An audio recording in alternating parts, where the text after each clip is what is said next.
Doctor Hasina ഹാഷിയ പറഞ്ഞതിന്റെ പരിഭാഷയാണ്. പ്രാതിനിധ്യ ജനാധിപത്യത്തിന്റെ പരിപൂർണ വ്യാഖ്യാനത്തെപ്പറ്റി ഇന്നും അസ്വസ്ഥത നിലനിൽക്കുന്നതായി കാണാം. കാരണം ജനകീയ വേദികളിൽ അർഹമായ പ്രാതിനിധ്യം നൽകുന്നതിലും തീരുമാനങ്ങൾ എടുക്കുന്നതിലും സമൂഹത്തിലെ ഒരു നല്ല വിഭാഗം, പ്രത്യേകിച്ച് വനിതകൾ, അവഗണിക്കപ്പെട്ടിരിക്കുന്നു. രാഷ്ട്രീയ രംഗത്ത് അത്ഭുതകരമായ നിലയിൽ പ്രകടമായിക്കൊണ്ടിരിക്കുന്ന ഒരു പ്രതിഭാസമാണ് സ്ത്രീയുടെ അഭാവം. തീരുമാനങ്ങൾ എടുക്കുന്ന വേദികളിൽ നിന്ന് സ്ത്രീകളെ അവഗണിക്കുന്ന സ്വഭാവം ബുദ്ധിജീവി വിഭാഗത്തിൽ പോലും കണ്ടുകൊണ്ടിരിക്കുകയാണ്.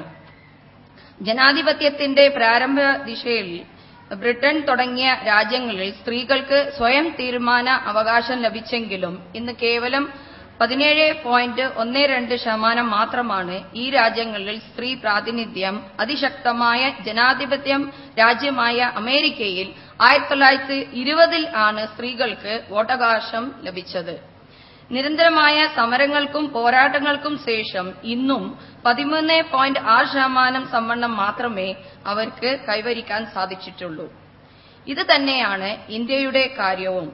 സ്വാതന്ത്ര്യത്തിന്റെ 6 പതിറ്റാണ്ടുകൾ പിന്നിട്ടിട്ടും ഇന്ത്യൻ പാർലമെന്റിൽ സ്ത്രീ പ്രാതിനിധ്യം കേവലം 10% മാത്രമാണ്. അടുത്തു നടന്ന 2009 പൊതുതെരഞ്ഞെടുപ്പിൽ ആകെ സ്ഥാനാർത്ഥികളിൽ 7%, അതായത് 556 പ്രതിനിധികൾ ഉള്ള സഭയിൽ 7% മാത്രമാണ് സ്ത്രീകൾ. ഈ 7% എന്നത് തിരഞ്ഞെടുക്കപ്പെട്ട ലോക്സഭാ അംഗങ്ങളുടെ 10% മാത്രമായി ചുരുക്കിയിരിക്കുന്നു. മൊത്തം ജനസംഖ്യയുടെ 48% വരുന്ന സ്ത്രീകളുടെ 10% മാത്രമാണ് തീരുമാനങ്ങൾ കൈക്കൊള്ളാൻ അവസരം ലഭിക്കുന്നത്.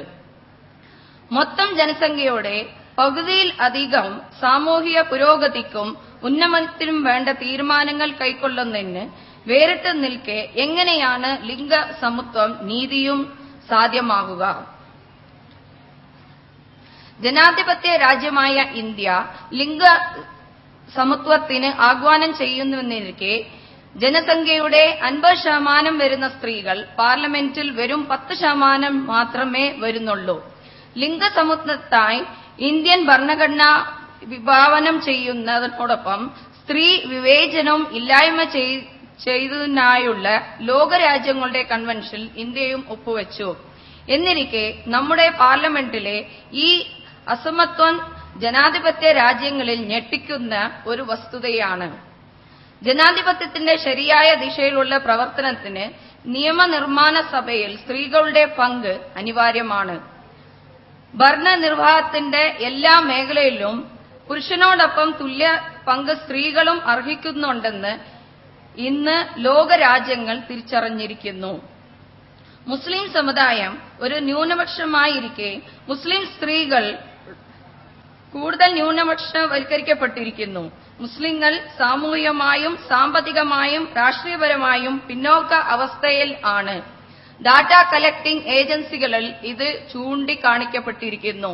സച്ചാർ കമ്മിറ്റി ഇതിന് തെളിവാണ്. യഥാർത്ഥത്തിൽ മുസ്ലിങ്ങൾ പട്ടികജാതി പട്ടികവർഗത്തെക്കാൾ പിന്നോക്കമാണ്.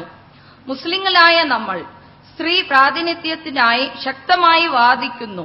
പക്ഷേ അത് ഇന്നത്തെ നിലയിലല്ല. കാരണം അത് ദളിത് വിഭാഗങ്ങളും ന്യൂനപക്ഷങ്ങളും ഉൾപ്പെടുന്ന സ്ത്രീകളുടെ എല്ലാ തലത്തിലുമുള്ള സ്ത്രീയെയും സമത്വത്തെയും ബാധിക്കുന്നു. ഇത് വിദ്യാഭ്യാസപരമായും സാമ്പത്തികമായും രാഷ്ട്രീയപരമായും മുന്നോക്കം നിൽക്കുന്ന ഉന്നത കുടുംബങ്ങളിൽ നിന്ന് വരുന്ന ഹിന്ദു സ്ത്രീകൾക്ക് അവരുടെ സ്വാധീനം മൂലം കൂടുതൽ പരിഗണന ലഭിക്കുന്നു. അതിനാൽ ന്യൂനപക്ഷ സമുദായങ്ങൾക്കും മുസ്ലിങ്ങൾക്കും ദളിത് വിഭാഗങ്ങൾ മുതലായവർക്കും പ്രത്യേക കോട്ടകളുള്ളിൽ കോട്ട രൂപീകരിക്കണം. ഭരണഘടനാ സമത്വത്തെയും അസമത്വത്തെയും 2 പ്രത്യേക വിഭാഗങ്ങളായി പരിഗണിക്കേണ്ടതുണ്ട്. ഭരണഘടന അനുശാസിക്കുന്ന സമത്വം ഖണ്ഡികകൾ 14, 15, 16 പ്രകാരം യാഥാർത്ഥ്യമാകുന്നതിന് ഇത് അനിവാര്യമാണ്. 1 മുതൽ 16 വരെയുള്ള ലോക്സഭയിൽ മുസ്ലിങ്ങൾക്ക് മതിയായ പ്രാതിനിധ്യം ലഭിച്ചിട്ടില്ല. 1949 മേയിൽ ജനസംഖ്യക്ക് അനുപാതികമായി ന്യൂനപക്ഷങ്ങൾക്ക് പ്രാതിനിധ്യം നൽകുന്ന ഭരണഘടനാ സുരക്ഷിതത്തിന്റെ അഭാവത്തിൽ പോലും നിയമനിർമ്മാണ സഭയിൽ ന്യൂനപക്ഷങ്ങൾക്ക് മതിയായ പ്രാതിനിധ്യം ലഭിക്കുന്ന കരട് ഭരണഘടന 242, 244 ഖണ്ഡികകൾ രൂപീകരിക്കുമ്പോൾ പണ്ഡിറ്റ് ജവഹർലാൽ നെഹ്റു നൽകിയ വാഗ്ദാനം നിലനിൽക്കെയാണ് ഇത് സംഭവിക്കുന്നത്. വിശ്വാസപരമായ ഒരു ആക്ട് ഓഫ് ഫെയ്ത്ത് എന്നാണ് ഈ വാഗ്ദാനത്തെ നെഹ്റു വിശേഷിപ്പിച്ചിട്ടുള്ളത്. ഈ വാഗ്ദാനം പാലിക്കപ്പെടാതെ ഇന്നും നിലനിൽക്കുന്നു. ഇപ്പോഴും 40% ഉള്ള മുസ്ലിം സ്ത്രീകൾ ദാരിദ്ര്യരേഖയ്ക്ക് കീഴെയാണ് ഉള്ളത്. സംവരണം ആവശ്യപ്പെടുന്ന സ്ഥിതിക്ക് ഇന്ത്യ രാജ്യത്തിലുള്ള സ്ത്രീകൾക്കുള്ള സംവരണം ആവശ്യപ്പെടുമ്പോൾ ജനറലായിട്ട് പൊളിറ്റിക്കൽ പാർട്ടീസ് ആവശ്യപ്പെടുന്നു. മുസ്ലിങ്ങൾ പർദ്ദ അണിഞ്ഞിരിക്കുമ്പോൾ അവരെങ്ങനെ മുന്നോട്ട് വരും? പക്ഷേ ഈ വേദി തന്നെ അതിന് തെളിവാണ്. സ്ത്രീകൾ വളരെയധികം കാര്യങ്ങൾ പണ്ടത്തെ അവസ്ഥയിൽ അല്ല ഇപ്പോൾ ഉള്ളത് എന്ന്, നമ്മൾ വളരെ മുന്നോട്ടായിട്ടുള്ള അവസ്ഥയിൽ എത്തിപ്പെട്ടിരിക്കുന്നു എന്ന് ഈ ഒരു വേദി തന്നെ സാക്ഷ്യം വഹിക്കുന്നു. ഹാജറ റളിയല്ലാഹു അൻഹയുടെ ചരിത്രം തന്നെ നമ്മൾ അറിയും. ആ സംഗതികൾ ഒക്കെ ആ കാലഘട്ടത്തിൽ തന്നെ സ്ത്രീകളുടെ സാന്നിധ്യം നമുക്ക് നേതൃത്വം നൽകി ഹാജറ തന്നെ നമുക്ക് പല സംഗതികളും അവതരിപ്പിച്ച് തന്നിട്ടുള്ളതാണ്. അതുകൊണ്ട് നമുക്ക് സംവരണങ്ങൾ ഉണ്ടായാൽ മാത്രമേ മുസ്ലിം സ്ത്രീകളുടെ മുന്നോക്ക അവസ്ഥ കൈവരിക്കുകയോ ഉള്ളൂ. ആവശ്യമായ പരിഗണനയും പ്രാതിനിധ്യവും ലഭിക്കാത്ത ന്യൂനപക്ഷ വിഭാഗങ്ങൾക്ക് അവരുടെ സമുദായത്തെ പ്രതിനിധീകരിക്കുന്നതിനും അവരുടെ പ്രശ്നങ്ങളും പ്രതിസന്ധികളും തരണം ചെയ്യുന്നതിനുമായി രാജ്യത്തിന്റെ ജനാധിപത്യ പ്രക്രിയയിൽ അർഹമായ പ്രാതിനിധ്യം നൽകേണ്ടതിന്റെ സമയം അതിക്രമിച്ചിരിക്കുന്നു. നന്ദി. ഏറെ ചർച്ച ചെയ്യപ്പെടുന്ന ഒരു വിഷയത്തിലേക്കാണ് ജമാഅത്ത് ഇസ്ലാമി വനിതാ സംഘടന കാലെടുത്തു വച്ചിരിക്കുന്നത്. അത് വളരെ സന്തോഷകരമായ ഒരു മുഹൂർത്തമാണ്. കാരണം പല വിധത്തിലുള്ള വീക്ഷണങ്ങളാണ് പല വിഭാഗത്തിൽപ്പെട്ട ആളുകളും ഇവിടെ അവതരിപ്പിക്കുന്നത്. എങ്കിൽ പോലും ഇവിടെ ഉദ്ഘാടക പറഞ്ഞതിനോടും അതേപോലെ തന്നെ വിഷയാവതരണം നടത്തിയ സൗദ പടന്ന അവതരിപ്പിച്ചതിലും ഞാൻ പൂർണ്ണമായി യോജിക്കുകയാണ്.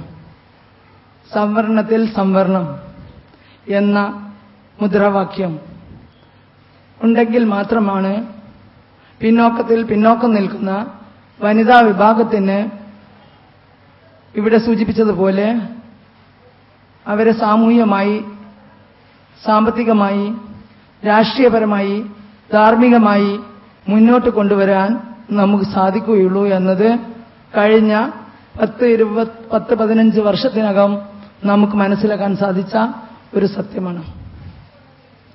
കഴിഞ്ഞ കുറച്ച് വർഷങ്ങളായി നമുക്ക് സംവരണം വന്നതിന്റെ അടിസ്ഥാനത്തിൽ ഒരുപാട് വനിതകൾ പിന്നോക്ക വിഭാഗത്തിൽപ്പെട്ടത് പ്രത്യേകിച്ച് നമ്മുടെ കേരള സംസ്ഥാനത്ത് രാഷ്ട്രീയ രംഗത്തേക്ക്, സാമൂഹ്യ പ്രവർത്തനത്തിലേക്ക് കടന്നു വരികയുണ്ടായി. അതുകൊണ്ട് തന്നെ അവർക്ക്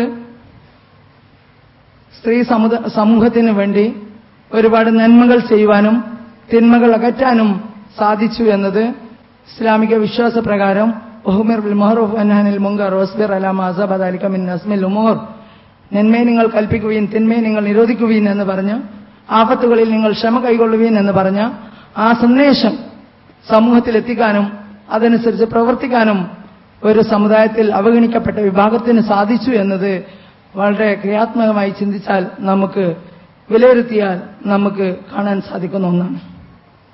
അതുകൊണ്ട് തന്നെ ഇവിടെ സൂചിപ്പിച്ചതുപോലെ 33% പാർലമെന്റിലും അതുപോലെ തന്നെ നിയമസഭയിലും വരാനുള്ള ബില്ല് പല പ്രാവശ്യമായി ചർച്ച ചെയ്തിട്ടും എല്ലാ രാഷ്ട്രീയ പാർട്ടികളും അതിന് എന്തോ ഒരു തടസ്സം നേരിടുന്നത് പോലെ അത് ഇന്നും ചർച്ചാ വിഷയമായി അവശേഷിക്കുന്ന ഘട്ടത്തിലാണ് നമ്മുടെ ഗവൺമെന്റ് ഇന്ന് 108ാം ഭരണഘടനാ ഭേദഗതി പ്രകാരം 50% സംവരണം താഴെത്തട്ടിൽ ഏർപ്പെടുത്തിക്കൊണ്ട് അതും 50% അധ്യക്ഷ പദവി സ്ഥാനം റിസർവ് ചെയ്തുകൊണ്ട് അതേപോലെ തന്നെ വൈസ് പ്രസിഡന്റ് സ്ഥാനവും പ്രസിഡന്റ് സ്ഥാനവും സ്റ്റാൻഡിംഗ് കമ്മിറ്റി ചെയർമാൻ സ്ഥാനവും റിസർവ് ചെയ്തുകൊണ്ട്,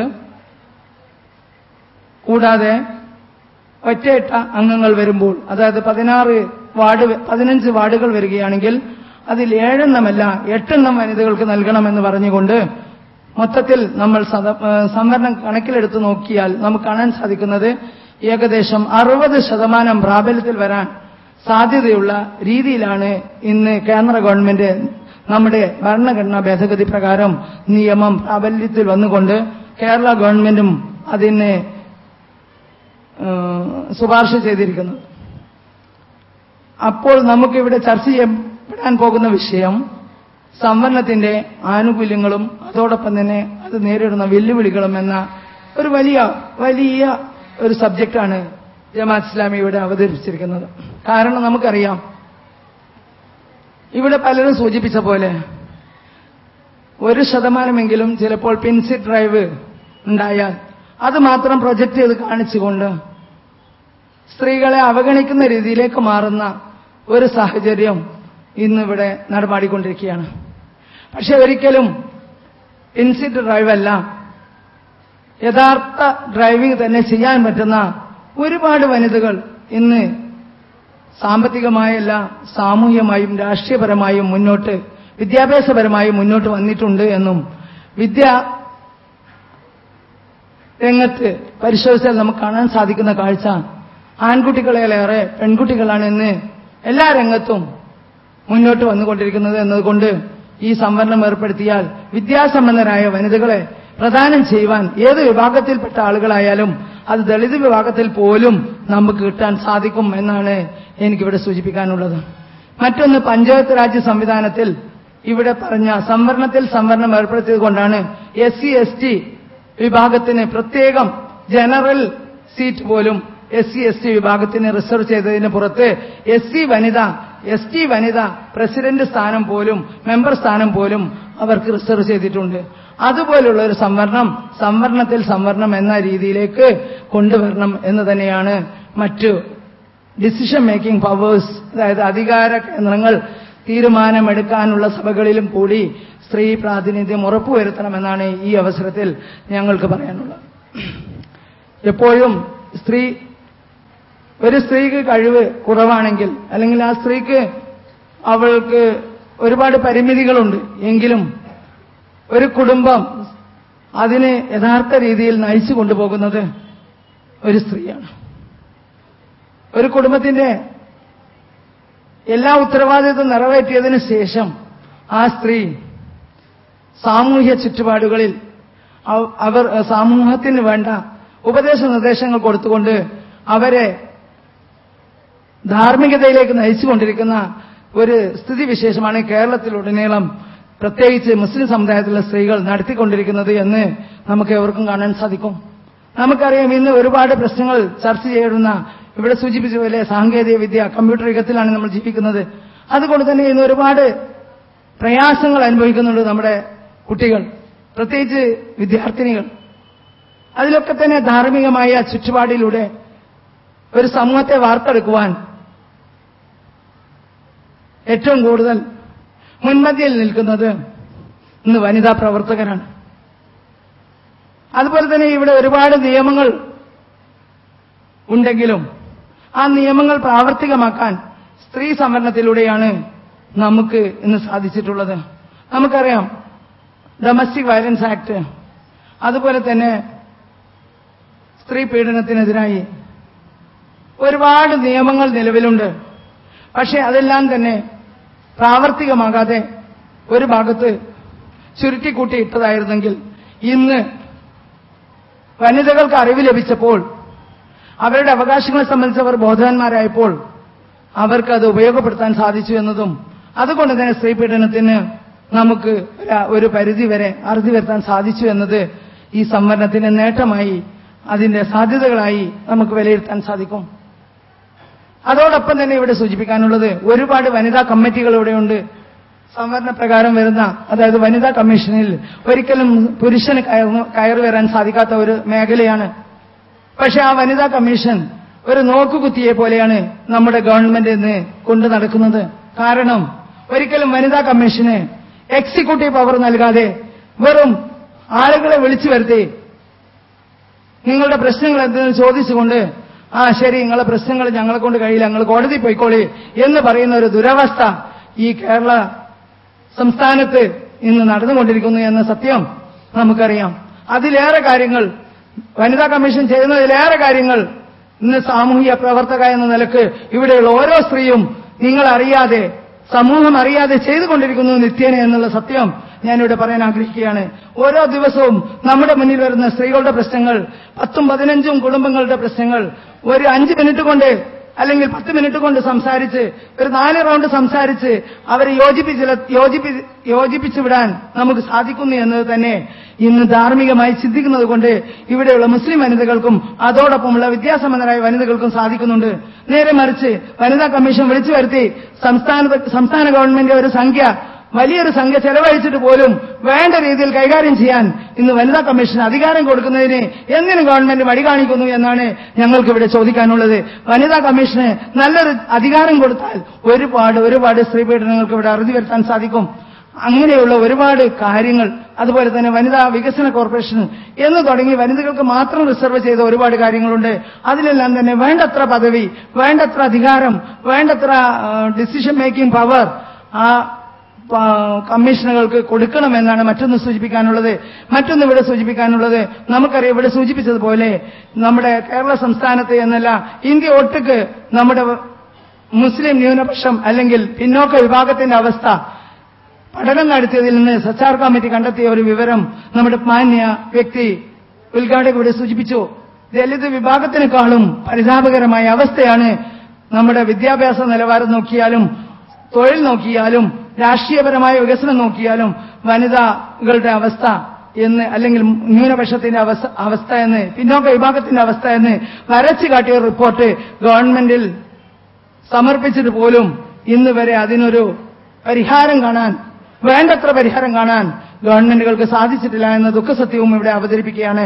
അതുകൊണ്ട് തന്നെ എന്തു വന്നാലും എങ്ങനെയായാലും നമ്മൾ ശ്രദ്ധിക്കേണ്ട ഒന്ന്, വിദ്യാസമ്പന്നരായ സ്ത്രീകളെ വാർത്തെടുക്കുകയും അവരെ കഴിയുന്നതും മത്സരിപ്പിക്കുമ്പോൾ മിനിമം യോഗ്യത വനിതകൾക്ക്, മിനിമം യോഗ്യത SSLC എങ്കിലും വേണമെന്ന ഒരു നിബന്ധന ഒന്നുകിൽ ഗവൺമെന്റ് അല്ലെങ്കിൽ അതാത് രാഷ്ട്രീയ പാർട്ടികൾ ഉണ്ടാക്കണം എന്ന് കൂടി ഞങ്ങളിവിടെ അഭ്യർത്ഥിക്കുകയാണ്. കാരണം ഈ പിൻസീറ്റ് ഡ്രൈവിംഗ് ഒക്കെ വരുന്നത് വിദ്യാഭ്യാസത്തിന്റെ കുറവ് കൊണ്ടാണ് എന്ന് മനസ്സിലാക്കിയത് കൊണ്ടാണ് ഇങ്ങനൊരു സജഷൻ, ഒരു രാഷ്ട്രീയ പാർട്ടിക്കും ഇഷ്ടമില്ലാത്തൊരു സജഷൻ ഞാനിവിടെ അവതരിപ്പിക്കുന്നത്.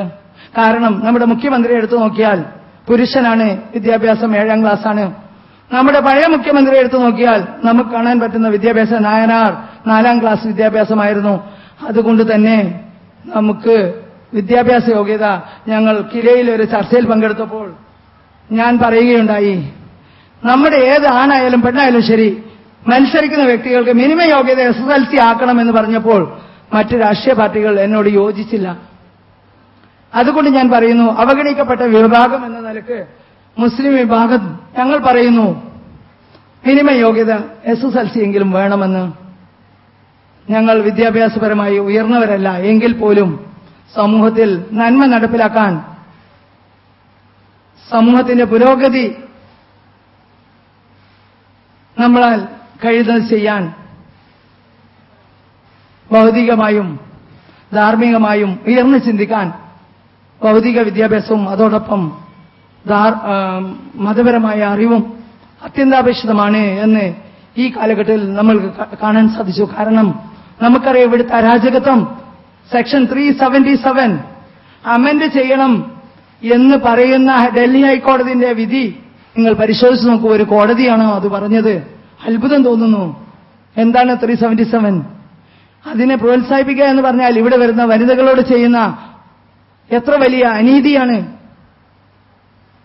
ഇപ്പോൾ തന്നെ 1800 സ്ത്രീകളാണ് ഇവിടെ ഉള്ളത്. 1000 പുരുഷനുണ്ടെങ്കിൽ 800 സ്ത്രീകൾ. ഭ്രൂണഹത്യ നടന്നുകൊണ്ടിരിക്കുകയാണ്. സ്ത്രീകളുടെ അവകാശങ്ങൾ ദിവസം തോറും ഹനിക്കപ്പെട്ടുകൊണ്ടിരിക്കുകയാണ്. അവസരത്തിൽ 1000 സ്ത്രീക്ക് 800, 1000 പുരുഷന് 800 സ്ത്രീയാണെങ്കിൽ 200 സ്ത്രീകൾ അവിവാഹിതരായി കഴിയേണ്ട ഘട്ടം. അതിലേക്കാണ് പുരുഷന് പുരുഷനും സ്ത്രീക്ക് സ്ത്രീയും വിവാഹം കഴിച്ചാൽ മതി എന്ന നിയമം വേണമെന്ന് പറഞ്ഞുകൊണ്ട് ഹോമോസെക്ഷാലിറ്റി 377 എന്ന വകുപ്പ് IPC-യിൽ നിന്ന്, ഇന്ത്യൻ പീനൽ കോഡിൽ നിന്ന് എടുത്തു മാറ്റണമെന്ന് പറയുന്നവരോട് ഞങ്ങൾക്ക് ചോദിക്കാനുള്ളത്, നിങ്ങൾക്ക് ജന്മം തന്ന ഗർഭപാത്രത്തെ നിങ്ങൾ മറന്നുപോയോ? അതിനെ നിങ്ങൾ മറന്നുപോയോ? സ്ത്രീകളെ നിങ്ങൾ മറന്നുപോയോ? നിങ്ങളുടെ ഉമ്മമാരെ നിങ്ങൾ മറന്നുപോയോ? നിങ്ങളുടെ പെങ്ങന്മാരെ നിങ്ങൾ മറന്നുപോയോ? ഇതാണ് ഞങ്ങൾക്ക് നിങ്ങളുടെ ഇതിനോട് ജയ് വിളിക്കുന്ന, ഇതിനോട് സിന്ദാബാദ് പറയുന്ന, ഇതിനോട് അനുകൂലിക്കുന്ന വ്യക്തികളോട് ഞങ്ങൾക്ക് ചോദിക്കാനുള്ളത്. ഇത്രയും അധാർമികമായി നിങ്ങൾ ചിന്തിക്കുന്നുവോ? ഇത്രയും അധാർമികമായി ലൂത്ത് നബിയുടെ കാലത്ത് ഈ അധാർമികത വർദ്ധിച്ചപ്പോൾ, ഞങ്ങളുടെ ഒരു പ്രവാചകൻ ലൂത്ത് നബിയുടെ കാലത്ത് ഈ അധാർമികത വർദ്ധിച്ചപ്പോൾ പ്രളയം വന്നുകൊണ്ട്, ലൂത്ത് നബിയുടെ കാലത്ത് പ്രളയം വന്നുകൊണ്ട് കീഴ്മേൽ മറിക്കപ്പെട്ടു, ഭൂമി കീഴ്മേൽ മറിക്കപ്പെട്ടുകൊണ്ട് ആ സമൂഹത്തെ അല്ലാഹു സുബ്ഹാനഹു നശിപ്പിച്ചു. അങ്ങനെയുള്ള നശിപ്പിക്കൽ ഇന്ത്യ രാജ്യത്ത് എന്നല്ല ലോകമൊട്ടുക്ക് വരാൻ പോകുന്നു എന്ന സൂചനയാണോ നമ്മൾ ഈ നൽകുന്നത്? ദൈവം തമ്പുരാൻ ഇതെല്ലാം കാണുന്നുണ്ട്. അതുകൊണ്ട് തന്നെ ഇവിടെ എയ്ഡ്സ് വന്നു. എയ്ഡ്സ് വന്നപ്പോൾ ഇസ്ലാമിലേക്ക് എല്ലാവരും തിരിച്ചു വന്നു. ഒരു പുരുഷന് ഒരു ഭാര്യയുമായി മാത്രം, അല്ലെങ്കിൽ ഒരു സ്ത്രീയുമായി മാത്രം ലൈംഗിക ബന്ധത്തിൽ ഏർപ്പെടാൻ പാടൂ എന്ന ശാസന വന്നു. എയ്ഡ്സിന് പ്രതിരോധമായി പറഞ്ഞത് ഇസ്ലാമിലേക്കാണ് കടന്നു വന്നത്. സ്ത്രീയെ എത്രത്തോളം ചൂഷണം ചെയ്യുന്നു എന്ന് നിങ്ങൾ ആലോചിച്ച് നോക്കൂ. എന്തുകൊണ്ട് എയ്ഡ്സ് വരുന്നു? വ്യഭിചരിക്കുന്നത് കൊണ്ട്. ഇസ്ലാം എന്നോ പറഞ്ഞു വ്യഭിചരിക്കല് തെറ്റാണ്, ഒരുപാട് പരിമിതികളുണ്ട്. പക്ഷേ എല്ലാം ഇന്ന് ശാസ്ത്രവും ലോകവും എല്ലാം ഇസ്ലാമിലേക്ക് കടന്നു വന്നിരിക്കുകയാണ്. ഇപ്പോൾ മറ്റൊന്ന് ലഹു ജിഹാദ്. എന്താണ് ഈ ലഹു ജിഹാദ്? ഇവിടെ നിങ്ങൾ ആലോചിച്ച് നോക്കൂ, ആരെവിടെ മിശ്ര വിവാഹത്തിന് പ്രോത്സാഹിപ്പിക്കുന്നത്? മിശ്ര വിവാഹത്തിന് പ്രോത്സാഹിപ്പിച്ചുകൊണ്ടിരിക്കുകയാണ്, ഇന്റർകാസ്റ്റ് മാരേജ്. നിങ്ങൾ എടുത്തു നോക്കി, ഇന്ന് നമ്മുടെ മന്ത്രി AK ബാലന്റെ ഭാര്യ ജമീലയാണ്. ഇന്ന് നമ്മുടെ വിശ്വനാഥൻ, പഴയ മന്ത്രി വിശ്വനാഥന്റെ മകളെ കല്യാണം കഴിച്ചത് ഒരു മുസ്ലിമാണ്, അഡ്വക്കേറ്റ് ശ്രീധരന്റെ മകളെ, മഞ്ചേരി. ഓരോ വ്യക്തികളെ, നമ്മുടെ ബദറുന്നിസ പഴയ മുനിസിപ്പൽ ചെയർപേഴ്സന്റെ ഭർത്താവ് ശശി MLA ആണ്. ഇതൊക്കെ ലവ് ജിഹാദിന്റെ ഭാഗമാണോ? ചോദിക്കൂ.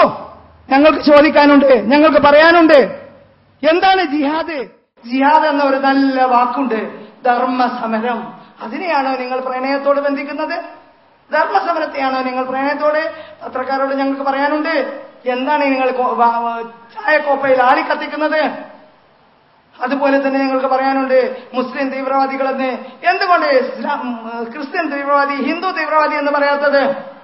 ഞങ്ങൾ ന്യൂനപക്ഷമായി പോയോ? അതുകൊണ്ട് തന്നെയാണ് ഞങ്ങൾ പറയുന്നത്, ന്യൂനപക്ഷത്തിന് സംവരണം വേണം, പിന്നോക്ക വിഭാഗത്തിന് സംവരണം വേണം, ഞങ്ങളുടെ അവകാശങ്ങൾ സംരക്ഷിക്കപ്പെടണം, ഞങ്ങളുടെ അവകാശങ്ങളും ഞങ്ങൾക്ക് ഡിസിഷൻ മേക്കിംഗ് പവേഴ്സ് തരണം. എങ്കിൽ മാത്രമേ ഈ ചായക്കോപ്പയിലുള്ള തീ ആളിക്കത്തുന്നത് തടയാൻ ഞങ്ങൾക്ക് സാധിക്കൂ. ഞങ്ങളെ നിങ്ങൾ അങ്ങനെ നിഷേധിക്കാൻ പറ്റുന്ന സമൂഹമല്ല.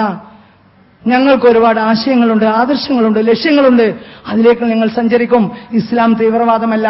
മറ്റൊന്ന് ഞങ്ങൾക്ക് പറയാനുള്ള, ഈ തീവ്രവാദികളല്ല, മുസ്ലിം തീവ്രവാദികളല്ല.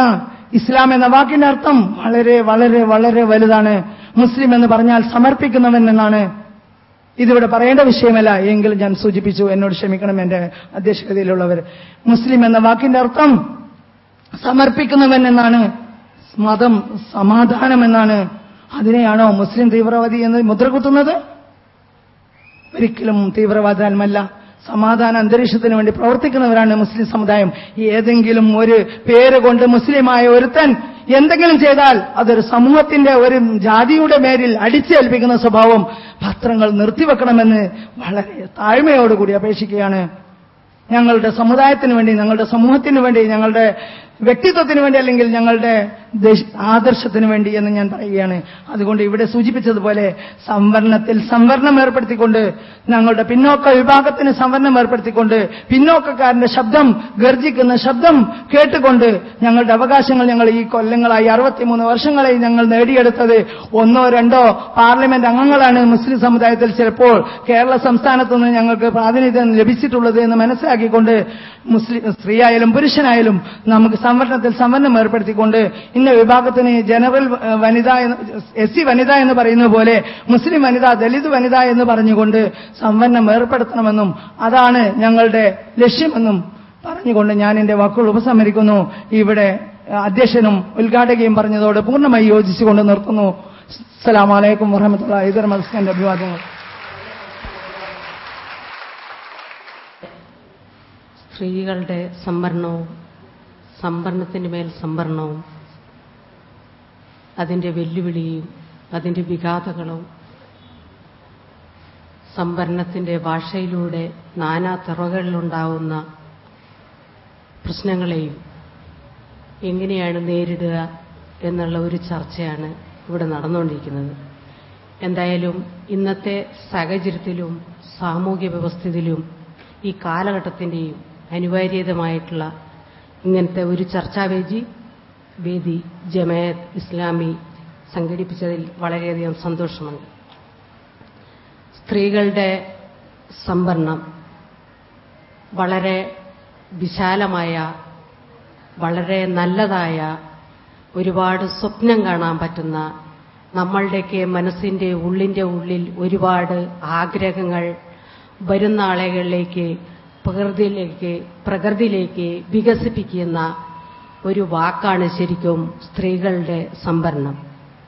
സ്ത്രീകളുടെ സംവരണങ്ങൾ വഴി ഏറ്റവും പിന്നോക്കം നിൽക്കുന്ന സാമൂഹ്യ, രാഷ്ട്രീയ, മറ്റ് മേഖലയിൽ, തൊഴിൽ മേഖല, വിദ്യാഭ്യാസ മേഖല, ഇവിടുന്നൊക്കെ ഏറ്റവും പിന്നോക്കം നിൽക്കുന്ന സ്ത്രീകൾക്ക് സംവരണം കൊടുത്തുകൊണ്ട് ഇന്നത്തെ ഡെമോക്രസി രാഷ്ട്രീയത്തിന്റെ മുഖ്യധാരയിലേക്ക് കൊണ്ടുവരുന്നതിനു വേണ്ടി ഈ യുഗങ്ങളിൽ, ഈ ആധുനിക കാലഘട്ടത്തിൽ സംവരണത്തിന്റെ മേൽ സംവരണം ഏർപ്പെടുത്തണമെന്ന് സ്ത്രീകൾ പറയുമ്പോൾ അതിന്റെ ഉള്ളടക്കം, അതിന്റെ അർത്ഥവത്ത്, അതിന്റെ അകത്താളങ്ങളിലുള്ള ധ്വനികൾ എന്താണെന്ന് നമ്മൾക്ക് സങ്കല്പിക്കാവുന്നതിലും അപ്പുറത്തേക്കാണ് എന്ന് ഇത്തരമൊരു വാക്കുകൾ കൂടി തന്നെ നമുക്ക് ബോധ്യപ്പെടുന്നുണ്ട് എന്ന് മനസ്സിലാക്കാൻ വേണ്ടി മാത്രമാണ് ഞാനിത് പറയാൻ ആഗ്രഹിക്കുന്നത്.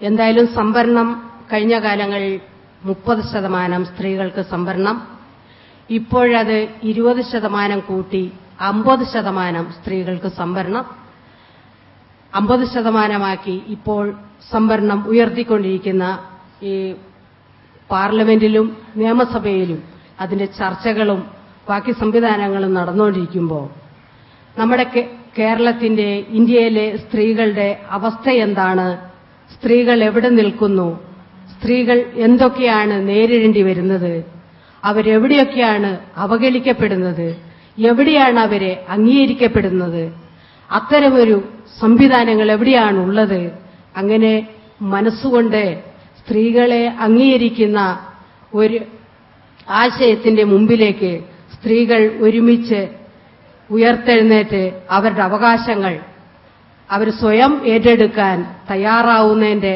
തുടക്കമാണ് ഇത്തരം സ്ത്രീകളുടെ കൂട്ടായ്മ എന്ന് പറയാൻ ഞാൻ ആഗ്രഹിക്കുകയാണ്. നമുക്കറിയാം, കേരളത്തിലെ സ്ത്രീകളുടേതായിട്ടുള്ള ഒരുപാട് സംഘടനകളുണ്ട്.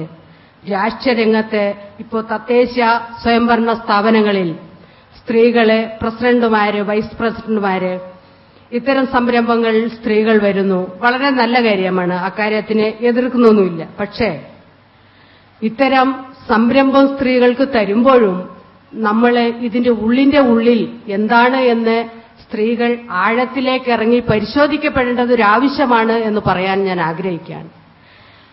കുരയ്ക്കുന്ന പട്ടിക്കൊരു അപ്പക്കഷ്ണം എന്ന് പറയുന്ന പോലെ സ്ത്രീകൾ അവരുടെ മൗലികമായിട്ടുള്ള അവകാശങ്ങൾക്ക് വേണ്ടി മുറവിളി കൂട്ടാനും അതിനുവേണ്ടി അവർ സംഘടിക്കാനും അവർ തെരുവിലിറങ്ങാനും തയ്യാറാകുന്ന സമയത്ത് നിങ്ങൾക്കൊരു സംവരണം എന്നുള്ള പേരിൽ സ്ത്രീകളെ ഒതുക്കിക്കൂടാ എന്ന് പറയാനാണ് ഞാൻ ആഗ്രഹിക്കുന്നത്.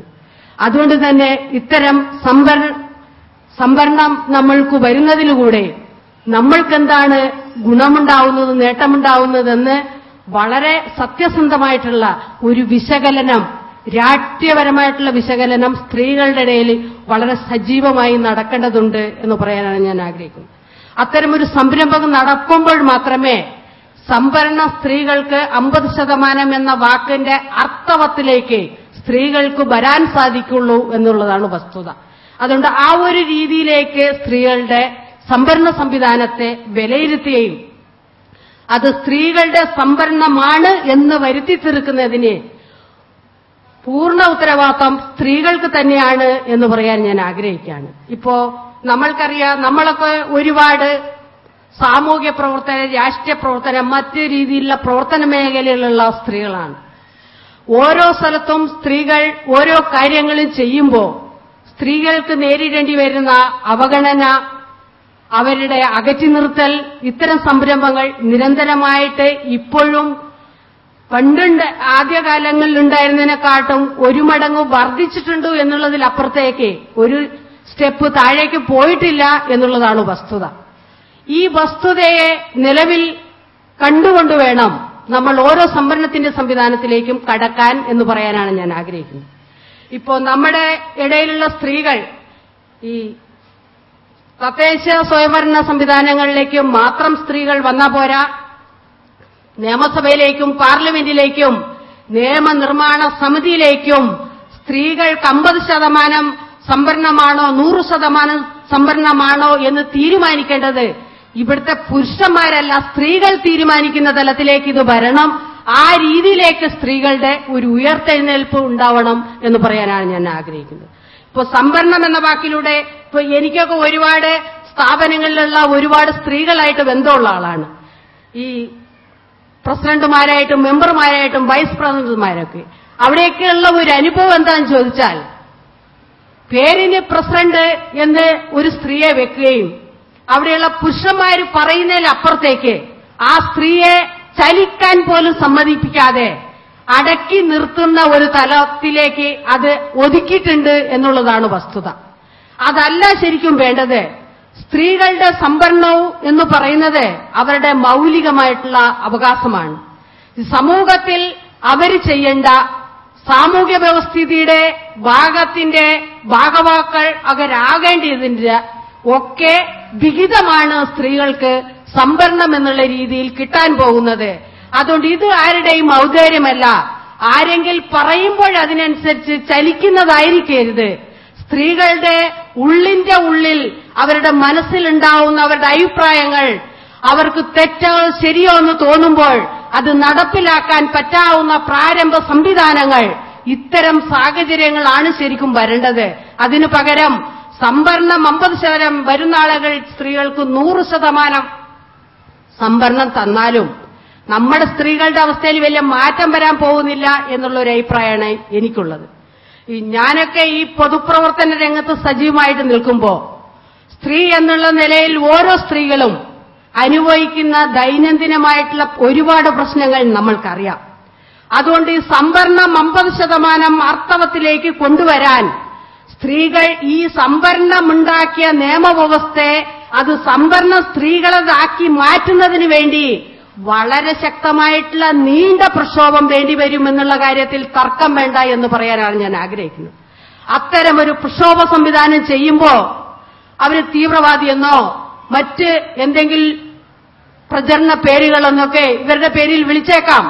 ഇതെല്ലാം അവരെന്തിനെയാണ് ഉദ്ദേശിക്കുന്നത്, അവരെവിടത്തേക്കാണ് പോകാൻ ഉദ്ദേശിക്കുന്നത്, അവരവിടെ പോയിട്ട് എന്താണ് ചെയ്യാൻ പോകുന്നത്, അത് മുൻകൂർ കാണുകയും അതിന് തടയിടുന്നതിന്റെ ഭാഗമായിട്ടാണ് ഒരു സ്റ്റെപ്പിൽ ഇത്തരം പ്രചരണങ്ങൾ വരുന്നത് എന്ന് നമ്മൾ തിരിച്ചറിയേണ്ടതുണ്ട്. അതുകൊണ്ട് അവിടത്തേക്ക് എന്തു വില കൊടുത്തും എന്ത് ത്യാഗം സഹിച്ചും അവിടെ എത്തുകയും അവിടെ നമ്മൾക്ക് സമൂഹത്തിനോട് ചെയ്യാനുള്ള നമ്മുടെ ബാധ്യത, നമ്മുടെ ഉത്തരവാദിത്വം അത് നമ്മൾ ഏറ്റെടുക്കുകയും അത് വളരെ ആത്മാർത്ഥയോടും ചങ്കൂറ്റത്തോടും കൂടി നടപ്പിലാക്കാൻ ഇച്ഛാശക്തിയുള്ള സ്ത്രീകളായിട്ട് വരുന്ന ആളുകൾ കേരളത്തിലെ, ലോകത്തിലെ, ഇന്ത്യയിലെ മുഴുവൻ സ്ത്രീകളും അത്തരമൊരു സംരംഭത്തിലേക്ക് മാറേണ്ടതുണ്ട് എന്ന് പറയാനാണ് ഞാൻ ആഗ്രഹിക്കുന്നത്. സംവരണം ഗുണപരമായിട്ട് നമ്മളൊക്കെ 50% സംവരണത്തിന് വളരെ ആഹ്ലാദത്തോടെ സ്വാഗതം ചെയ്യുന്നു.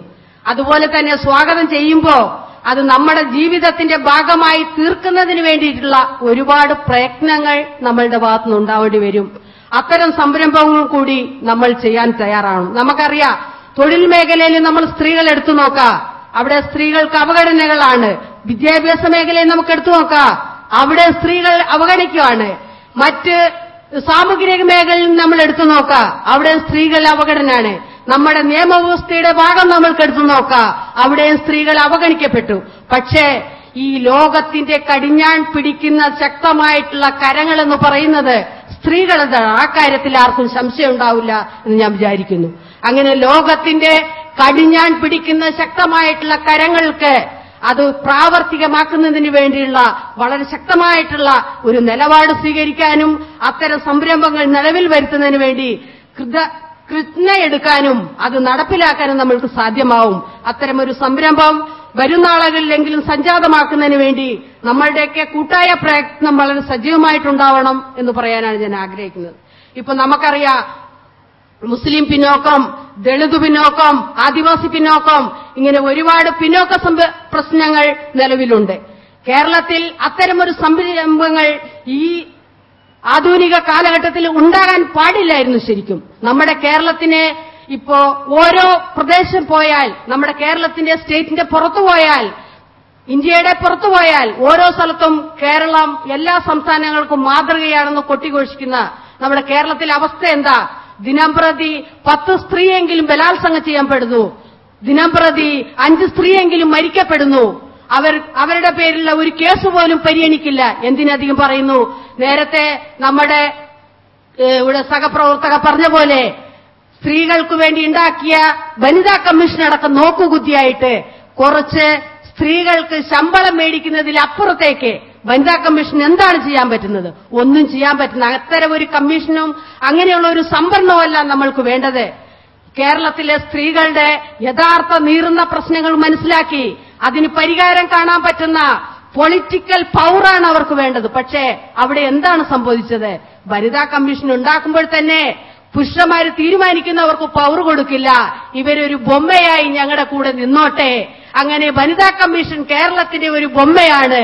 ആ ബൊമ്മയായി കുറെ നമ്മുടെ നിരവധിയായിട്ടുള്ള സ്ത്രീകൾ അതിന്റെ ഭാഗവാക്കുകളായിപ്പോയി എന്നുള്ളതിലപ്പുറത്തേക്ക് അതിന് വേറെ രീതിയിൽ കാണാൻ പറ്റില്ല. അതുകൊണ്ട് ഞാൻ പറഞ്ഞു വരുന്നത്, സംവരണം എന്ന കാര്യത്തിൽ വേണ്ട എന്നല്ല പറയുന്നത്, നല്ല രീതിയിൽ സംവരണം നടപ്പിലാക്കണം. ഏറ്റവും താഴെത്തട്ടിലിരിക്കുന്ന ആളുകളെ ഒരു സംസ്ഥാനത്തിന്, ഏത് സംസ്ഥാനത്തായാലും ഒരു താഴെത്തട്ടിലെ ആളുകളെ മുഖ്യധാരയിലേക്ക് കൊണ്ടുവരാൻ അവർക്ക് സംവരണം ഏർപ്പെടുത്തേണ്ടി വരും. ആ സംവരണം ഏർപ്പെടുത്തിക്കൊണ്ട് അവരെ അതിലേക്ക് വരാനുള്ള പാതകൾ വെട്ടി തുറന്ന് അതിലേക്ക് അവർ വരാൻ വേണ്ടി അവർ വരുമ്പോൾ അവരുടെ ഇച്ഛക്കനുസരിച്ച്, അവരുടെ ആഗ്രഹങ്ങൾക്കനുസരിച്ച്, അവരുടെ അഭിപ്രായത്തിനനുസരിച്ച്, അവരുടെ സ്വപ്നങ്ങൾക്കനുസരിച്ച് കാര്യങ്ങൾ നടപ്പിലാക്കാനുള്ള സാമൂഹ്യവും രാഷ്ട്രീയവും ഉള്ള വ്യവസ്ഥിതികൾ അവിടെ സൃഷ്ടിച്ചു കൊടുക്കുന്ന ഇത്തരം കാര്യങ്ങൾ നമ്മുടെ രാഷ്ട്രീയരംഗത്ത് വളരെ പുറകോട്ടാണ്. ആ ഒരു വ്യവസ്ഥ ഇതിലെങ്കിലും വരുത്തുവാൻ നമ്മൾക്ക് സാധിക്കണം. അത്തരമൊരു സംരംഭത്തിലൂടെ സ്ത്രീകളുടെ 50% സംവരണം സജീവമാക്കി വരികയും സ്ത്രീകൾ അതിന്റെ പങ്കാളികളാവുകയും ഈ ലോകത്തിന്റെ മുഴുവൻ വികസനത്തിന്റെയും മുഴുവൻ സംവിധാനത്തിന്റെയും സാമൂഹ്യ മാറ്റത്തിന്റെയും എല്ലാം വക്താക്കൾ ഇന്ന് 100% സ്ത്രീകളാണ് ശരിക്കും. പക്ഷേ ഒരു സ്ഥലത്തും സ്ത്രീകളാണിത് ചെയ്യുന്നെന്ന് അംഗീകരിക്കപ്പെടുന്നില്ല, അവരെ ആദരിക്കപ്പെടുന്നില്ല, അവരെ പരിഗണിക്കപ്പെടുന്നില്ല എന്നുള്ളതാണ് പ്രശ്നം. അതുകൊണ്ട് നമ്മൾ അത്തരം സംരംഭങ്ങൾ ചെയ്യുന്ന ആളുകളെ അംഗീകരിക്കാനും ആദരിക്കാനും പരിഗണിക്കാനും പറ്റാവുന്ന വിധത്തിലൊക്കെ ഈ 50% സംവരണത്തിനെ മാറ്റി തീർക്കാൻ സ്ത്രീകളുടെ ഇടയിൽ വളരെ സജീവമായിട്ടുള്ള പ്രക്ഷോഭങ്ങളും കൂട്ടായ്മകളും ഓരോ പ്രദേശങ്ങളിലും സജീവമായിട്ട് ഉയർന്നു വരേണ്ടതുണ്ട്. അങ്ങനെ സംവരണം സ്ത്രീകളുടെ 50% എന്ന അർത്ഥവത്തിലേക്ക് അതിനെ എത്തിക്കുവാൻ വേണ്ടി സ്ത്രീകളുടെ കൂട്ടായ്മയിലൂടെ അവരുടെ തീരുമാനത്തിലൂടെ സാധ്യമാവുന്ന ഒരു സാഹചര്യം വരുന്ന ആളുകൾ സൃഷ്ടിക്കാനുള്ള ഒരു സാഹചര്യം കേരളത്തിൽ ഉണ്ടാവട്ടെ. അതിലൂടെ സ്ത്രീകളുടെ പ്രശ്നങ്ങൾ പരിഹരിക്കപ്പെട്ട് സ്ത്രീകൾ കേരളത്തിന്റെ മുഖ്യധാര രാഷ്ട്രീയത്തിന്റെ വക്താക്കളായി മാറട്ടെ. അത്തരമൊരു അവസ്ഥ വരുമ്പോൾ മാത്രമേ ഒരു വിശാലമായിട്ടുള്ള ഒരു നല്ല രാഷ്ട്രീയത്തെ, ഒരു വ്യവസ്ഥയെ, ഒരു സാമൂഹ്യ വ്യവസ്ഥയെ ഉണ്ടാക്കാൻ നമ്മൾക്ക് സാധ്യമാവുള്ളൂ. അതിനുവേണ്ടി സജീവമായി പ്രയത്നിക്കുന്ന ആളുകളായി നമ്മൾക്കെല്ലാവർക്കും മാറാമെന്ന് ഒരിക്കൽ കൂടി പറഞ്ഞുകൊണ്ട് ഞാൻ എന്റെ വാക്കുകൾ അവസാനിപ്പിക്കുന്നു. നിങ്ങൾക്ക് എന്റെ അഭിവാദ്യങ്ങൾ. സ്ത്രീ സംവരണം, സാധ്യതകളും വെല്ലുവിളികളും എന്നുള്ള വിഷയത്തെക്കുറിച്ചുള്ള ചർച്ചയിലാണ് നമ്മളിപ്പോൾ ഉള്ളത്. ഇപ്പോൾ സംവരണം എന്നത് ഞാൻ മനസ്സിലാക്കിയിടത്തോളം എല്ലാ പൗരന്മാരും തുല്യരാണെന്ന് നടിക്കുന്ന ഒരു ദേശരാഷ്ട്രത്തിൽ ഏറ്റക്കുറച്ചിലുകളും വിവേചനങ്ങളും നിലനിൽക്കുന്നുണ്ടെന്ന് സമ്മതിക്കേണ്ടി വരുന്ന ഇടമാണ് സംവരണം. അപ്പോൾ സ്ത്രീ സംവരണം എന്ന് പറയുന്നത് സ്ത്രീകളോടും സ്ത്രീകളുടെ പങ്കാളിത്തത്തോടും കാണിക്കുന്ന വ്യത്യാസങ്ങളും വിവേചനങ്ങളും നിലനിൽക്കുണ്ടെന്ന് സമ്മതിക്കേണ്ടി വരുന്ന ഇടമാണ് സ്ത്രീ സംവരണം. ഈ സ്ത്രീ സംവരണത്തെക്കുറിച്ച് സംസാരിക്കുമ്പോൾ അതിന് അനുകൂലമായും പ്രതികൂലമായും അതിന്റെ ഗുണങ്ങളെ സംബന്ധിച്ചും ദോഷങ്ങളെ സംബന്ധിച്ചും നമ്മൾ ചർച്ച ചെയ്യുമ്പോൾ ഒരു സ്ത്രീകളുടെ ബാലൻസ്ഡ് ആയിട്ടുള്ള വളർച്ചയാണ് സ്ത്രീ സംവരണം കൊണ്ട് ഉദ്ദേശിക്കുന്നതെങ്കിൽ നമുക്കതിനെ അനുകൂലിക്കാം. എന്നാൽ പ്രൊഫഷണൽ വിദ്യാഭ്യാസ രംഗത്തും മറ്റ് തൊഴിൽ വേതന രംഗത്തും രാഷ്ട്ര സാമൂഹ്യ നിർമ്മാണ രംഗത്തും മറ്റ് പഠന ഗവേഷണ രംഗത്തൊക്കെ തന്നെ സ്ത്രീകളെ പ്രൊമോട്ട് ചെയ്യാതെ അതിനുള്ള സാഹചര്യങ്ങളും സംവിധാനങ്ങളും ഒരുക്കിക്കൊടുക്കാതെ സ്ത്രീകൾക്ക് നേരെ നടക്കുന്ന അതിക്രമങ്ങളെയും ചൂഷണങ്ങൾക്കു നേരെ മൗനിയായി നിൽക്കുന്ന ഇത്തരത്തിലൊരു സംവരണത്തെ അനുകൂലിക്കാൻ സാധിക്കുകയില്ല. ഞാൻ മനസ്സിലാക്കിയെടുത്തോളം ഇത് നമ്മുടെ കണ്ണിൽ പൊടിയിടുന്നതിന് വേണ്ടിയിട്ട് രാഷ്ട്രീയ പാർട്ടികളുടെ ഒരു കളിയാണെന്നാണ് ഞാൻ ഇതിനെ മനസ്സിലാക്കിയിട്ടുള്ളത്. ഇനി അഥവാ 33% അല്ലെങ്കിൽ 50% സംവരണമൊക്കെ തന്നെ ഏർപ്പെടുത്തിയാൽ പോലും നമ്മൾ മനസ്സിലാക്കേണ്ട ഒരു സംഗതി, നമ്മൾ സംവരണം ചെയ്യപ്പെട്ട സീറ്റുകളിൽ മാത്രമേ നമുക്ക് സീറ്റ് ലഭിക്കുകയുള്ളൂ. അതിന് പൊതുവായിട്ടുള്ള സീറ്റുകളിൽ നിന്ന് നമ്മളെ തള്ളിമാറ്റപ്പെടുകയും നമുക്ക് സംവരണം ചെയ്യപ്പെട്ട സീറ്റുകളിലേക്ക് നമ്മളെ മാറ്റിയെടുക്കുന്നതോടുകൂടി പൊതു സീറ്റുകളിലൊക്കെ തന്നെ പുരുഷന്മാർ മത്സരിക്കുകയും അതുകൊണ്ട് പ്രധാനപ്പെട്ട അധികാര സ്ഥാനങ്ങളിലെല്ലാം തന്നെ സ്ത്രീക്ക് തുല്യ പങ്കാളിത്തം നഷ്ടപ്പെട്ടുകൊണ്ടിരിക്കുകയും ചെയ്യുമെന്നുള്ളൊരു വസ്തുതയാണ്. അതുമാത്രമല്ല, ഭരണസമിതികളിലും അതുപോലെ നയരൂപീകരണ സ്ഥാപനങ്ങളിലൊക്കെ തന്നെ സ്ത്രീകൾക്ക് വഹിക്കേണ്ട പങ്ക് വളരെ ചെറുതായി പോകും എന്നാണ് ഞാൻ മനസ്സിലാക്കുന്നത്. നമുക്ക് ഇപ്പോൾ വെച്ച പ്രപ്പോസൽ അനുസരിച്ച് തെരഞ്ഞെടുപ്പ് കമ്മീഷനാണ് ഇവിടെ ഏത് സ്ഥലത്ത് സ്ത്രീകൾ മത്സരിക്കണമെന്ന് തീരുമാനിക്കുന്നത്.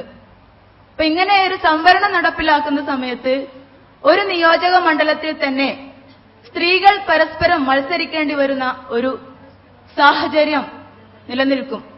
അതുകൊണ്ട് അതുമാത്രമല്ല, രാഷ്ട്രീയ പാർട്ടികളുടെ രാഷ്ട്രീയ നേതാക്കന്മാരുടെ ഭാര്യമാർക്കും കുടുംബാദികൾക്കും മറ്റുള്ളവർക്കും മത്സരിക്കാനുള്ളൊരു സീറ്റായിട്ട് ഈ സംവരണ സീറ്റ് മാറും എന്നാണ് ഞാൻ മനസ്സിലാക്കുന്നത്. അതുകൊണ്ട് സ്ത്രീകൾക്ക് കാര്യമായിട്ടുള്ളൊരു വളർച്ചയൊന്നും ഉണ്ടാവാൻ പോകുന്നില്ല. അതേസമയം അവിടെ ഒരു സ്ത്രീയും പുരുഷനുമാണ് മത്സരിക്കുന്നതെങ്കിൽ കഴിവിന്റെയും പ്രാപ്തിയുടെയും അടിസ്ഥാനത്തിൽ സ്ത്രീകളെ നമ്മുടെ പ്രതിനിധികളായിട്ട് നമുക്ക് അയക്കാൻ സാധിക്കും എന്നാണ് ഞാൻ മനസ്സിലാക്കുന്നത്. അതുമാത്രമല്ല, ഒരു നിയോജക മണ്ഡലത്തിൽ നിന്ന് 2 പ്രാവശ്യം ഒരാൾക്ക് മത്സരിക്കാൻ സാധിക്കുകയില്ല. അതുകൊണ്ട് തന്നെ ഒരു പ്രാവശ്യം ഒരു നിയോജക മണ്ഡലത്തിൽ നിന്ന് മത്സരിച്ച ഒരു വനിതാ പ്രതിനിധിക്ക് അടുത്ത ഇലക്ഷനിൽ മത്സരിക്കണമെങ്കിൽ മറ്റൊരു നിയോജക മണ്ഡലത്തിലേക്ക് കൂടുമാറി പോകേണ്ട ഒരു അവസ്ഥ കൂടി വരും.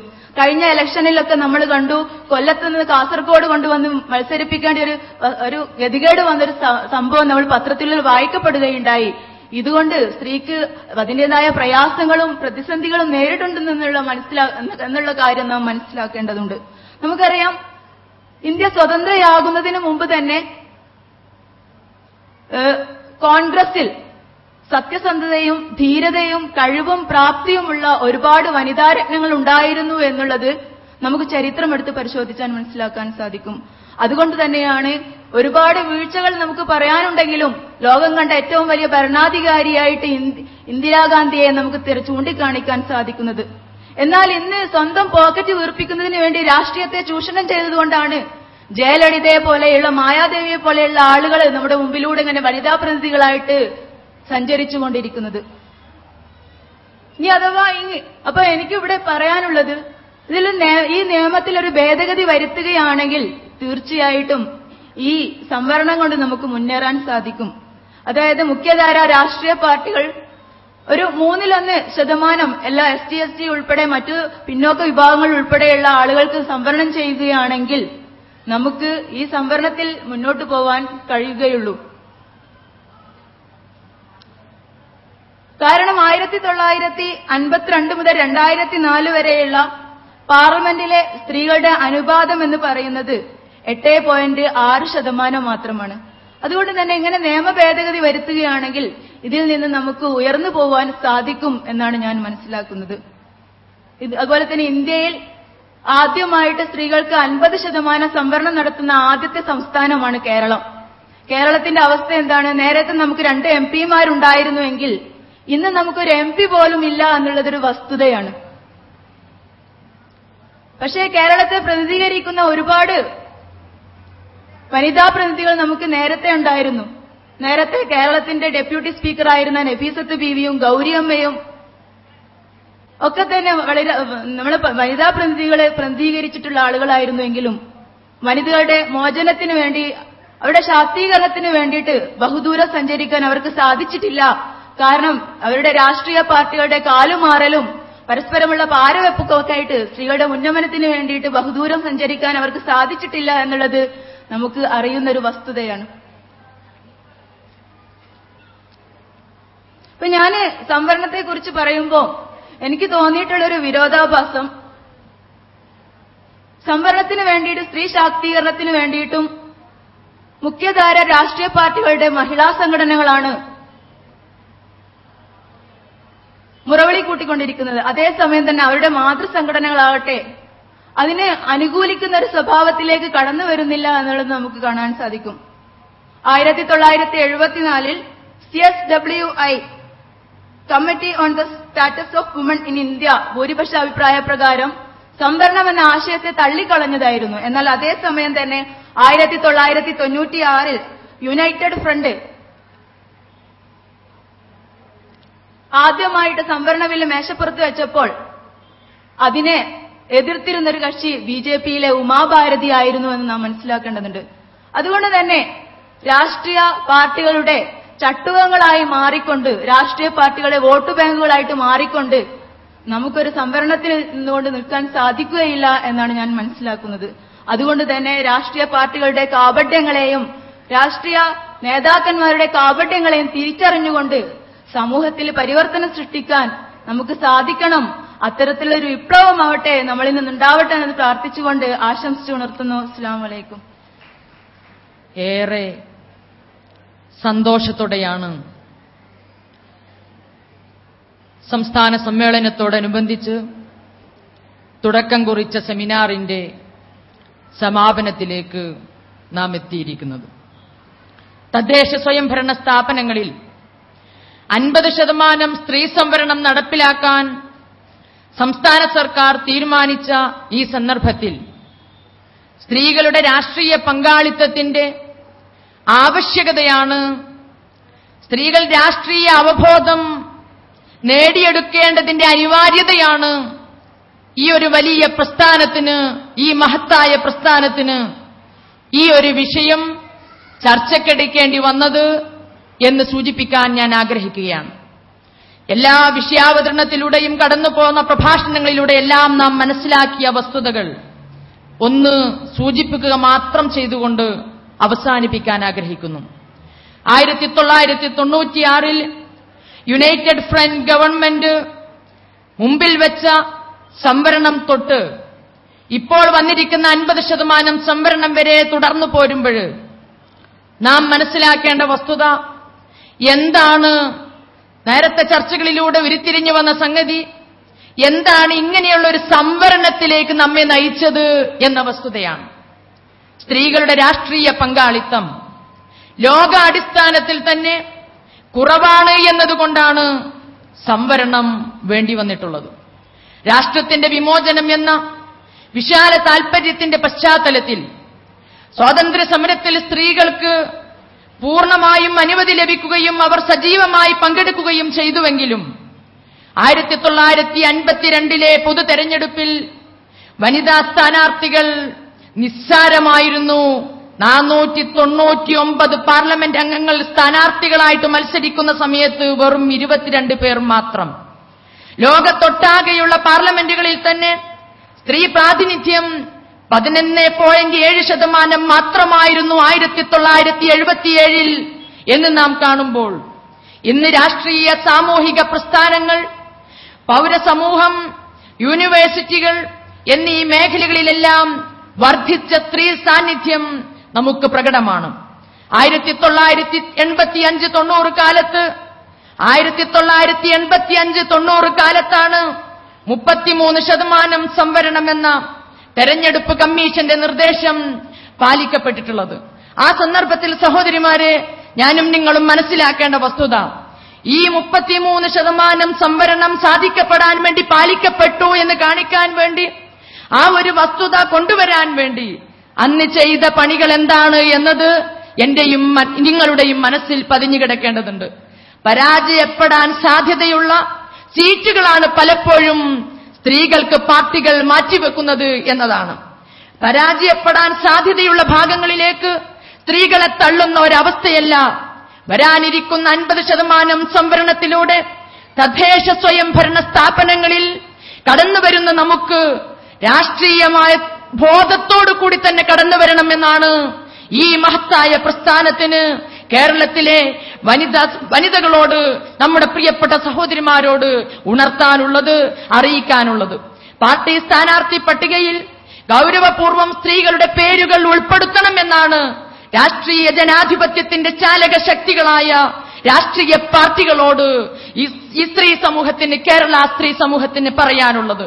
പാർട്ടി സ്ഥാനാർത്ഥി പട്ടികയിൽ ഗൗരവപൂർവ്വം സ്ത്രീകളുടെ പേരുകൾ ഉൾപ്പെടുത്തണം എന്നാണ് നമുക്ക് പറയാനുള്ളത്.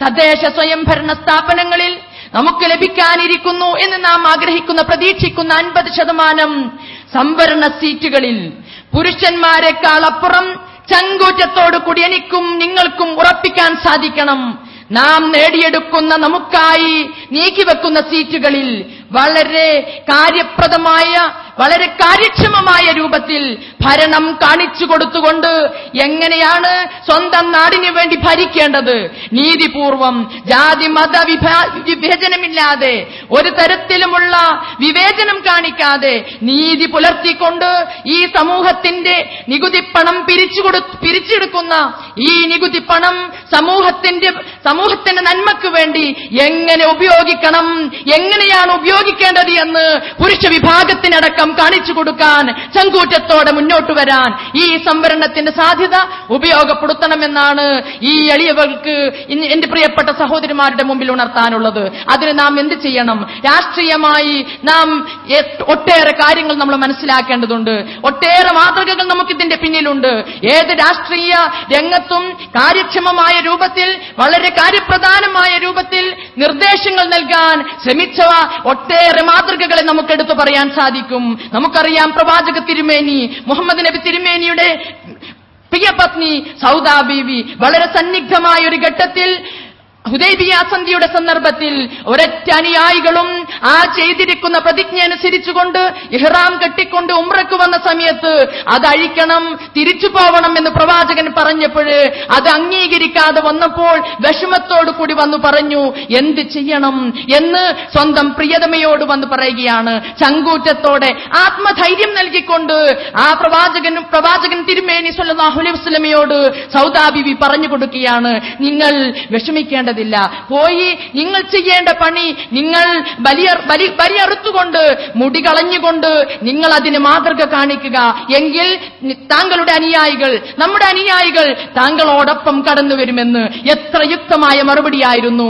ഒരൊറ്റ പ്രാവശ്യം പോലും, ഒരു സംശയത്തിന് പോലും നിൽക്കാതെ പ്രവാചക തിരുമേനി, ലോകത്തിന്റെ നേതാവ്, ആ പ്രിയപത്നിയുടെ വാക്കുകൾ കേട്ടുകൊണ്ട് ആ ബലികർമ്മം നിർവഹിക്കുകയും മുടി കളയുകയും ചെയ്തപ്പോൾ ഒരിക്കൽ പോലും സംശയിച്ചു നിൽക്കാതെ തന്റെ പത്നി പറഞ്ഞതുപോലെ ഓരോരുത്തരും അദ്ദേഹത്തെ അനുകരിച്ചു എന്ന് നമുക്ക് കാണാൻ സാധിക്കുന്നു. ഒരു രാഷ്ട്രത്തിന് മുഴുവനും, ഒരു വലിയ വിശാലമായ ഒരു രാഷ്ട്രത്തെ ഭരണം നടത്തിക്കൊണ്ട്, ഒരു സമൂഹത്തെ സമുദ്ധരിച്ചുകൊണ്ട്, അവർക്ക് രാഷ്ട്രീയ അവബോധം നൽകിക്കൊണ്ട് വളരെ സുന്ദരമായ ഭരണം കാഴ്ചവെച്ചുകൊണ്ട് മുന്നോട്ട് പോയ പ്രവാചകൻ തിരുമേനി സ്വല്ലല്ലാഹു അലൈഹി വസല്ലമക്ക് ആരായിരുന്നു പിന്തുണ എന്ന് നാം ഓർക്കേണ്ടതുണ്ട്. ഖദീജ ബീവി വളരെ ചങ്കൂറ്റത്തോടെ ആർജവത്തോടെ സ്വന്തം ഭർത്താവിന് തന്റെ ഭരണത്തിൽ തന്റെ സാമൂഹ്യ പരിവർത്തന രംഗത്ത് എല്ലാവിധ ഒത്താശകളും ചെയ്തു കൊടുത്ത് എല്ലാവിധ സഹായ സഹകരണങ്ങളും ചെയ്തു കൊടുത്ത് മുന്നോട്ട് പോയ ഖദീജ ബീവിയുടെ മാതൃക എനിക്കും നിങ്ങൾക്കും ഉൾക്കൊള്ളാൻ സാധിക്കുന്നില്ലേ സഹോദരിമാരെ? നാം ഓർത്തു നോക്കൂ, അധികാരം സാമൂഹിക പരിവർത്തനത്തിന്റെ അനിവാര്യ ഉപാധിയാണെങ്കിൽ, അധികാരം സാമൂഹിക പരിവർത്തനത്തിന്റെ അനിവാര്യ ഉപാധിയാണെങ്കിൽ തിരിച്ചറിഞ്ഞുകൊണ്ട് തന്നെ നാം ഈ കാലഘട്ടത്തിൽ അത് തിരിച്ചറിഞ്ഞുകൊണ്ടിരിക്കുമ്പോൾ നാം ഈ രംഗത്തേക്ക് കടന്നു വരേണ്ടതിന്റെ ആവശ്യകത ഊന്നുകയാണ് ഈ സാഹചര്യം എന്ന് നാം ഓർക്കേണ്ടതുണ്ട്. നാം ചിന്തിക്കേണ്ട വസ്തുതയാണ് സഹോദരിമാരെ. നമ്മുടെ നാടിന്റെ നന്മയ്ക്ക് വേണ്ടി നാം ഓരോരുത്തരും നൽകുന്ന നികുതി പണത്തിൽ നിന്നും ശമ്പളം പറ്റി, നാം ഓരോരുത്തരും നൽകിക്കൊണ്ടിരിക്കുന്ന നികുതി പണത്തിൽ നിന്നും ശമ്പളം പറ്റി നമ്മുടെ വോട്ട് നേടി ഭരണത്തിലേറുന്ന ഭരണനായകന്മാർ പൊതുഖജനാവ് കട്ടുമുടിക്കുമ്പോഴും സാമ്രാജ്യത്വ ശക്തികൾക്ക് അടിയറവ് പറയും നമ്മുടെ ഭാരതീയ മഹാത്മ്യം തൂത്തെറിയുമ്പോഴും ഞാനും നിങ്ങളും തൊണ്ടയനക്കേണ്ടതില്ലേ? ഓർത്തു നോക്കൂ, രാഷ്ട്രീയ അവബോധം സ്ത്രീ സമൂഹത്തിന് ഉണ്ടാവേണ്ടതിന്റെ അനിവാര്യതയാണ് ഇതിലൂടെ നാം മനസ്സിലാക്കുന്ന വസ്തുത.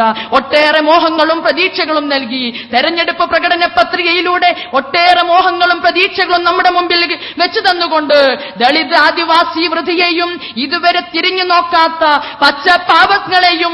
പച്ചപ്പാവങ്ങളുടെയും വോട്ട് തട്ടി വിജയിച്ച് പിന്നീട് ഒരിക്കൽ പോലും തിരിഞ്ഞു നോക്കാത്ത ഭരണകൂടത്തിന് മുമ്പിൽ നോക്കുകുത്തികളായി നിൽക്കേണ്ടവരാണോ പൗരബോധമുള്ള ഈ മനുഷ്യ സമൂഹത്തിന്റെ പാതിപത്രമായ ഞാനും നിങ്ങളും എന്ന വസ്തുതയാണ് ഇത്തരത്തിൽ സ്ത്രീ സംവരണം കടന്നുവരുന്ന സമയത്ത് ഈ അവബോധത്തോടെ ആർജവത്തോടെ സ്വന്തം നാടിനു വേണ്ടി, സ്വന്തം രാജ്യത്തിനു വേണ്ടി, സ്വന്തം പൗരന്മാർക്ക് വേണ്ടി, അവകാശങ്ങൾക്ക് വേണ്ടി ബാധിക്കാൻ ഈ മഹത്തായ പ്രസ്ഥാനത്തെ ഈ വിഷയം വെച്ചുകൊണ്ട് സംസാരിക്കാൻ ഈ കേരളീയ സമൂഹത്തിന് മുമ്പിൽ സമർപ്പിക്കാൻ പ്രേരിപ്പിക്കുന്നത് എന്ന വസ്തുത നാം തിരിച്ചറിയേണ്ടതുണ്ട്. ഭരണത്തെക്കുറിച്ചറിയാൻ, നാടിന്റെ പോക്ക് എങ്ങോട്ട് എന്ന് ചിന്തിക്കാൻ, നമ്മുടെ ഭരണത്തെക്കുറിച്ചറിയാൻ, നാടിന്റെ പോക്ക് എങ്ങോട്ടാണ് എന്ന് ചിന്തിക്കാൻ, സ്വന്തം നാടിന്റെ സ്വാതന്ത്ര്യ സമര സേനാനികൾ കഷ്ടപ്പെട്ട് തിരിച്ചു പിടിച്ച ഭാരതത്തെ വീണ്ടും സാമ്രാജ്യത്വ ശക്തികൾക്ക് വലിച്ചു കീറാൻ വിട്ടുകൊടുത്തുകൂടാ എന്ന മനസ്സ്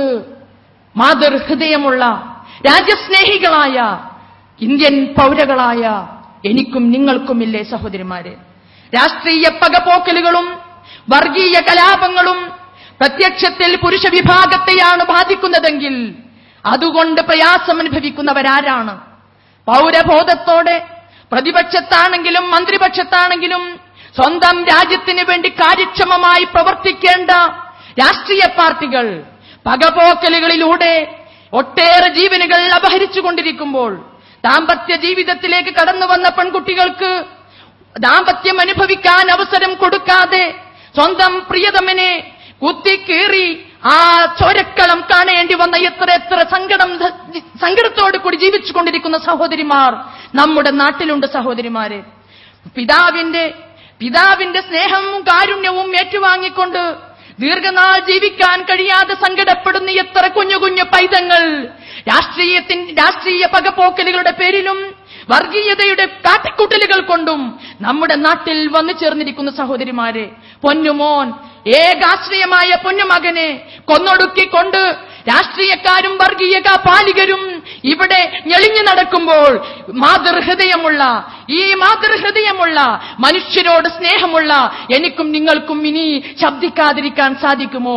രാഷ്ട്രീയ രംഗത്ത് ഇന്ന് കളിച്ചുകൊണ്ടിരിക്കുന്ന ഈ കളികൾക്കെതിരെ ഏതെങ്കിലും അർത്ഥത്തിൽ ഈ ഒരു സംവരണം കൊണ്ട് ഒതുക്കാനല്ല, നമുക്ക് നേരത്തെ സഹോദരിമാരൊക്കെ സൂചിപ്പിച്ചതുപോലെ എല്ലാ രംഗത്തേക്കും കടന്നു വന്നുകൊണ്ട് പ്രത്യേകിച്ചും പുരുഷ വിഭാഗം മുഴുവനും ഇന്ന് മദ്യത്തിലും മയക്കുമരുന്നിലും മുങ്ങിക്കൊണ്ടിരിക്കുന്ന സാഹചര്യത്തിൽ ഞാനും നിങ്ങളും സംശയിച്ചു പോവുകയാണ്. അടുത്ത ഭാവിയിൽ ആർജവ ആർജവത്തോടെ തീരുമാനം പറയാൻ, രാത്രികാലങ്ങളിൽ ഇരുന്ന് ആലോചിച്ചുകൊണ്ട് എന്തെങ്കിലും പുതിയത് നമ്മുടെ രാജ്യത്തിന് വേണ്ടി സമർപ്പിക്കാൻ ഞാനും നിങ്ങളും അടങ്ങുന്ന സ്ത്രീ സമൂഹം മാത്രമാവുമോ ഉണ്ടാവുക എന്ന് ചിന്തിച്ചുകൊണ്ടിരിക്കുന്ന സാഹചര്യത്തിലാണ് നമ്മളുള്ളത്. ഈ സന്ദർഭത്തിൽ ആർജവത്തോടെ ഉണർന്നെഴുന്നേൽക്കാൻ നമുക്ക് സാധിക്കേണ്ടതുണ്ട്. വനിതാ സംവരണം അതിന്റെ ഏത് രൂപത്തിലാവുമെന്നുള്ളത് ചർച്ചകളിലൂടെ ഒട്ടേറെ നമ്മൾ കേട്ട് കഴിഞ്ഞു. ഈ രംഗത്തേക്കൊക്കെ ഇറങ്ങുമ്പോൾ എന്റെ സഹോദരിമാരോട് ആത്മാർത്ഥമായി ഉണർത്താനുള്ള സംഗതി ഒരിക്കലും തന്നെ എല്ലാം വലിച്ചെറിഞ്ഞുകൊണ്ട്, കുടുംബം വലിച്ചെറിഞ്ഞുകൊണ്ട്, ധാർമ്മിക മൂല്യങ്ങളെ ചവിട്ടിമതിച്ചുകൊണ്ട് പുറത്തിറങ്ങാനല്ല ഈ മഹത്തായ പ്രസ്ഥാനം സ്ത്രീകളോട് ആവശ്യപ്പെടുന്നത്. ഗാന്ധിജി നമ്മോട് ആഹ്വാനം ചെയ്തൊന്ന് ഓർത്തു നോക്കൂ. സ്ത്രീകൾ സ്വാതന്ത്ര്യ സമര കാലഘട്ടത്തിൽ രംഗത്തിറങ്ങിയപ്പോഴും ഗാന്ധിജി സ്ത്രീകളോട് പറഞ്ഞത് എന്താണെന്ന് ഓർത്തു നോക്കൂ. ഗാർഹിക ചിന്തയോ അന്തരീക്ഷമോ വിടാൻ ഗാന്ധിജി അനുവദിച്ചിരുന്നില്ല എന്ന സംഗതി നാം ഓർക്കേണ്ടതുണ്ട് സഹോദരിമാരെ. അതിനനുവദിക്കാത്തത് കൊണ്ട് തന്നെയാണ് ഗാന്ധിജിയുടെ കൂടെ സ്ത്രീകളെ രംഗത്തിറക്കാൻ കുടുംബം തയ്യാറായത് എന്നും നമുക്ക് കാണാൻ സാധിക്കുന്നു. രാഷ്ട്രബോധത്തെക്കാളേറെ വിശ്വാസമായിരുന്നു അവരെ നയിച്ചിരുന്നത്. നമുക്കും ഉള്ളത് വിശ്വാസമാണ്. രാഷ്ട്രീയ ബോധത്തോടെ സംവരണത്തിലൂടെ സ്ഥാനാർത്ഥിയായിട്ട് ഇന്ന് ഖജനാവുകൾ മുഴുവനും കൊള്ളയടിച്ചുകൊണ്ട് വലിയ വീടുകളും കൊട്ടാരങ്ങളും ഉണ്ടാക്കിക്കൊണ്ടിരിക്കുന്നത് പോലെ നമുക്കും അതുപോലെ ഒരു പഞ്ചായത്തിന്റെ കാറിൽ പോവണം. അതല്ല നമ്മുടെ ആഗ്രഹം. നമുക്കും അവരെ പോലെ ഒരു വലിയ വീടുണ്ടാക്കണം. ഇതല്ല നമ്മുടെ ആഗ്രഹം. നാടിനു വേണ്ടി, നാട്ടുകാർക്ക് വേണ്ടി, രാജ്യത്തിനു വേണ്ടി പടപൊരുതാൻ, രാജ്യത്തിന് വേണ്ടി എന്തെങ്കിലും നന്മ ചെയ്യാൻ ഈ സംവരണത്തിന്റെ സാധ്യതകൾ നമുക്ക് സാധ്യമായെങ്കിലോ ഇതാണ് നമ്മുടെ പ്രതീക്ഷ.